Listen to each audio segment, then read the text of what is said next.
Hello and welcome to Gardening at 58 North. So in this video I'm going to give you guys an update on my 2 avocado plants here. I'm also going to be repotting them as well because they're well overdue a repot. You can see both of them are really quite large considering how small the pots are. So starting on the right, this is my Hass avocado. So this variety is Hass. This is the most common variety, at least here in the UK. It's got quite dark fruits, quite a knobbly skin, but a really nice edible green flesh to the avocado. This here is a Fuerte variety. The flesh, I don't personally find it quite as tasty, the edible part of it on this, but I suppose it's a personal preference. And the Fuerte one has green fruits and they're smooth skinned. Basically what happened is there was a shortage of Hass avocados in the UK, so they started to sell the Fuerte variety in the supermarket, so I thought I'd try growing one of them as well as the normal Hass variety. So it's been very interesting how differently they've grown. So this one, I actually took the stones out of the 2 types at the same time. This one grew pretty much straight away, just a few weeks, and it started to sprout. I planted that and it shot up. The Fuerte one here, it took a lot longer. It was months and months, and it was just sitting there in the water, not doing anything. Eventually it started to grow, and I put it in the pot. But it's been a very sickly plant. It might be something to do with the soil. I did think I was putting them in similar soil, but when I checked, I'd actually use a different compost mix with this.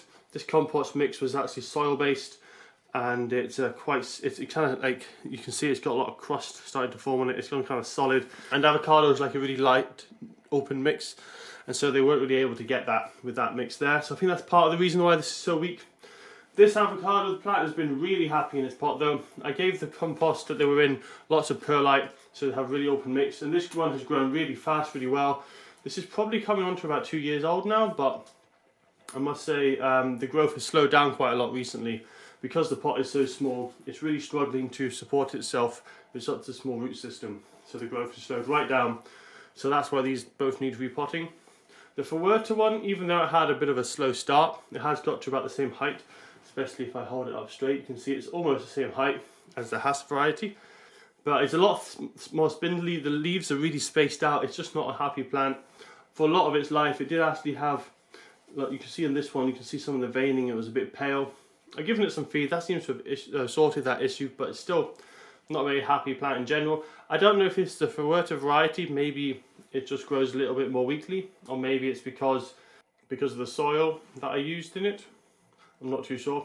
But anyway, this is growing a lot more spindly, a lot more spaced out, and it actually has 3 stems. So I'm going to cut this one right back and force it to re-sprout because I'm not really happy with it being so leggy. I want to get it back down, get it to regrow again. You can see this stem here, although it's about the same height, it's a really thick, solid stem on this avocado.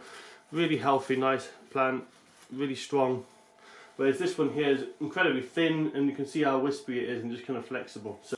So when it comes to repotting, I'm going to leave this one unpruned for now, and then once it's got its roots established in the new compost, then I'm going to prune it and hopefully encourage a stockier, bushier plant. This one I'm not going to prune at all. I'm just going to let it grow straight up. I've got quite narrow windowsills here, so if I have it starting to branch, I'm not going to be able to keep it on the windowsill. I'll have to put it somewhere else in the room, and it's a bit cluttered in the flat, so I'm not going to be able to do that. So anyway, I'll go ahead now and I'll start repotting them. So both avocado plants are currently in 1 litre pots. These were fine just for the first few months really of their growth, but because they have such a big seed, they put on a lot of growth very fast, and ideally I would have replanted them a lot earlier than this, but I'll just have to go ahead and replant them now even though it's a bit late. So I'm going to be putting them into 3 litre pots, so that gives them 3 times the root volume. This should do a lot better in that. So the mix I'm using is a mix that I've made myself. I've just got multi-purpose compost. I've added lots and lots and lots of perlite. Perlite is this white material you can see on the existing pot. These older pieces have gone a bit more green because of with age and algae. But this perlite material is a natural material made out of a rock that's been expanded, so it's very light and airy. That keeps the compost nice and loose. It allows lots of airflow, and also it aids drainage really nicely. So the free draining compost mix, and that's really important for avocados because they don't like their roots to be kept too wet. They also like a really loose compost. They don't want to be forcing their roots through solid soil. They like it to be quite loose soil. So I've added the perlite because of that. And I've also added a little bit of bark to the mix. The bark will help keep it loose as well, also aid with drainage. But also as the bark rots down, it will add a bit of nutrients and a bit of organic matter to the compost. So I'll take out a scoop now and show you what it looks like. So you can see that's the compost there. As I say, it's very loose material, lots of organic matter to hold moisture, but at the same time, because it's so loose and there's lots of perlite and bark chips in there, it's going to be nice and free draining, and it'll be really nice for the avocado plants. So I'm just going to place a bit in the bottom to begin with, get back to the right height. And then I'm going to try and tease this out of its original pot. It could be a little bit tricky because it's quite pot bound, but we'll see how it is. At least this one has a strong stem, so I can actually pull with quite a bit of force. And as I expected, it does feel like there's a lot of resistance there. So I'm just going to have to squeeze this pot, try and loosen it up as much as possible. And the roots are really going to be very pot bound in here because it's been here for so long and it's so overdue a repot. So the roots are probably going to be wrapped around quite a lot. If there's some roots that are wrapping around and they're no longer in soil, I'll probably cut them off, because what happens is when you have roots wrapped around like that, they can't get access to soil, and if they're not in the soil, they're just all next to each other and they can't get as much nutrients or water. So there we go. As you can see, it's absolutely crammed with roots, really quite pot bound. So the roots aren't wrapping around as bad as I thought it might be. I thought there might be some quite thick roots, but they're all quite fine roots. Also, there is compost mixed in and about these roots, so I'm not going to actually cut anything off. I could loosen up the roots, try and tease them out, but to be honest, I think they'll grow out themselves. I'd only do that really normally if there's quite big thick roots, and the thickest one is probably about that, so they're quite thin, they're all little feeder roots, so I'm not too worried about any large roots wrapping around. So as normally I would tease out the roots, because they're all quite thin and small, I'm not too bothered about them. And the other nice thing is they're actually all really healthy, so I'm probably repotting not too late. If you're repotting too late, you'll find a lot of these roots will have died off and the plant's going to start suffering because it's got a lot of dead root material. But these roots all look quite fresh and healthy, so I'm quite happy to see that. So I'm just going to place it in the middle there, make sure it's centered and straight. And then I'm just going to pour compost around the sides and fill it in. So if you're wondering at all about the bark mix I've used, what I've actually got is an orchid mix for Phalaenopsis orchids. There's a mixture of different types of bark in there. There's also some expanded clay particles as well for drainage, and that's all I'm using for my bark. You could probably use other bark, but you're never sure if it's horticultural grade, whether it's going to have any kind of fungus in it or any other kind of pathogens. So it's best to get something from a source that is actually for horticultural purposes. So that's why I went for the orchid bark, because I know that's going to be safe. There's not going to be any pests or diseases in it. It's not going to have any nasty fungal problems either.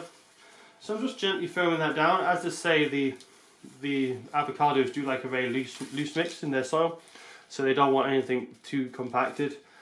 So that's nicely smoothed, as you can see. To give it a little tap, and it seems quite firm. So that's it, repotted in its new pot. As I say, it should do a lot better now that it's in this. It's got a lot more space than it had previously, so it should put on a lot of strong growth now when it comes into spring. It's currently about midway into March, more towards the early March, I think it's about the 7th today. So as soon as the strong sun comes back out in spring, it should put on some really strong growth. And it is actually just starting to think about growth. If I pan back up to the top, you can see there's a shoot at the top which is just starting to break into bud. So you can see there's fresh new leaves there. It's just about to burst. And what the avocados tend to do is they put on a growth spurt. They'll wait a while, won't grow at all, and then when they do grow, they'll grow 3 or 4 leaves at a time, grow really fast over a period of 2 or 3 weeks. Then they'll stop again, have a little break, and they'll continue that process. So now that this is just starting to burst, I know it's going to put on some really strong growth. And with the new compost as well, I'm expecting some really nice growth from this avocado in the next few weeks. Now, because I'm worried about the soil in this one, I'm actually going to be removing some of the soil to replace some of it, because I don't really want it to be living in any of this soil if I can help it. I won't be removing all of the compost because I'm a bit worried it might damage the roots a bit too much and it will be quite stressed. So I'm just going to try and tip it out. It should be a bit easier than the other pot, as I doubt it's grown quite as pot bound, but we'll just see how it is. You can see there it comes out much more easily. This is quite a different root system as well, and this is a more classic example of what I'd expect to see in a badly pot bound plant. That other one was actually more pot bound, but it was pot bound in a way that it wasn't really causing issue for the plant. This one, however, will be causing issues. You can see there's a lot of thicker roots here, and they're all kind of spiraling around and they're not in any soil. So I'm actually going to just remove these roots because they're not doing anything for the plant. Around the edges, it's interesting to see that there's almost no roots at all, so it's really not enjoying the soil that this is currently in. You can see these roots, some of them are quite dark, some of them have actually died off, There's also some thicker, woodier ones like here. So it's not enjoyed the soil at all. So it's definitely needing a change of soil. You can see around the outside there's very few roots at all. It's just not doing well in general. So I'm going to remove nearly all of this compost if I can. There's probably not going to be many roots left, so I'm going to have to be quite careful with this as it recovers from this operation. So that's what's left of the root system. As you can see, there's barely any roots for a plant of this size. I was very unhappy, but the roots that are left are generally quite healthy and happy. There's quite a big root here. I'm probably just going to nip that one off because what you want is fine fibrous roots. Large roots are good in an outdoor situation. You know, if you're going to plant this outside, you would want nice, strong roots to hold the plant nice and steady in the soil, but this is just going to be in a pot, so they're not necessary. It's the fine feeder roots like these that are taking the nutrients and the moisture and what helps the plant to grow. So I'm going to be planting this one probably a bit deeper than it was before because it wasn't really covering the avocado stone anymore. I do want to cover that avocado stone. So I'll just fill in the bottom of the pot with a bit of soil.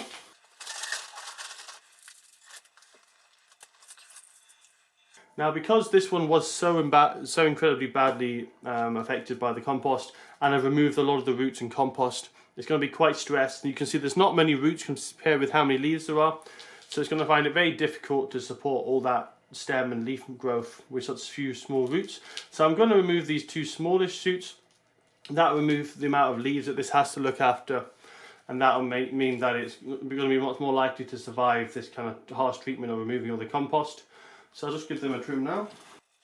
So that's them cut off right at the base. They might try and resprout, but I'll probably cut them off because I only want one stem growing on this. I'm also going to give this a bamboo cane. It's so floppy and unstable at the moment. I'm a bit worried it's probably just going to fall over. So I'll give it a cane just to give it some support. I'll just place that in the back there. And that will give it a bit of support. And now I'm just going to continue topping up with compost.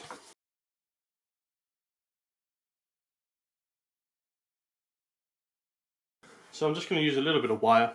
And I'm just going to tie this into the bamboo cane to provide it a little bit of stability whilst it's trying to get its roots established. Because it'll be very easy with such a small root system for this to fall over. And I'll take this wire off in a few weeks once the roots are re-established. So that's the Fuerte one now planted up. And I've got my existing Hass one here, which is looking much better for that larger pot. As you can see, the pots are much more proportional with the size of the plants now. So I'll be giving both of these plants a really good soak of water, wash the compost into any gaps in the pot that might not have been filled by the compost. It also helps the compost get washed in and around the roots of the plant. So looking at the one on the left, I'll have to be quite careful with the Fuerte variety. The lack of roots that it has right now is going to make it quite hard for it to provide the water and nutrients that the leaves need. So I've got to keep that misted, keep it in quite a high humidity environment, make sure that does fine. The Hass one, I've got absolutely no worries about that. That's got a good root system. The existing roots are going to quickly spread out and fill that new pot, no problem. And that should put on some amazing, really good, strong growth. There's a lot of feed in this compost as well, so they both do quite well. It's also a really good mix for the roots, so I'm expecting this one on the left to really strengthen up and look a lot happier. It'll be interesting to see though. It is a different variety. It is a Fuerte. I've not grown that variety before, so it'll be interesting to see how it does. And if it is just a spindly weak variety, but I have a feeling it's mainly the compost that's done that in the past. So that should put on a lot stronger growth. Hopefully the leaves will get bigger. The leaves are looking quite small at the moment. And the main thing I'm looking forward to is the stems strengthening up a little bit. I'm not expecting it to get quite as strong as the Hass variety because a soil difference wouldn't normally have such a big impact on the growth of the stem. So I think it's a combination of the soil and also the variety. So I'm hoping this will thicken up a little bit. Probably not as strong as the Hass variety, but it'll be nice to see a bit of a stronger, healthier plant. So that's the repotting done. I'll give you guys an update in a few months' time. I'm expecting some really good strong growth on this. I don't have these on a south-facing windowsill. Normally you would give avocado plants lots of good sunlight. But my sunlight conditions are at a premium because I've only got a few windowsills, and the south-facing ones I prioritise for my cacti and succulents because they absolutely have to have strong sun. So these will be on the north-facing windowsill, so they won't grow as strong as they might otherwise. But if they do struggle, I'll put them in my grow box so I can get some good strong growth. This one particularly, the Fuerte one, I might put in the grow box just until it gets established because I can keep the conditions really controlled there, give it really good light levels, give it really good humidity, and also keep it nice and warm, because it's the warmth that they need. They're tropical plants. I'm living here in North Scotland, so the temperature is not ideal for them. Even in my house, it's only about 18-20 degrees. These are tropical, they like it more close to 30 degrees. So I'll keep this one about 26 in my grow box, really high humidity. The Haas one, he's just going to go back on my windowsill, north facing, see how he does. So that's all for now. As I say, in a few weeks time or a few months, I'll give you guys an update.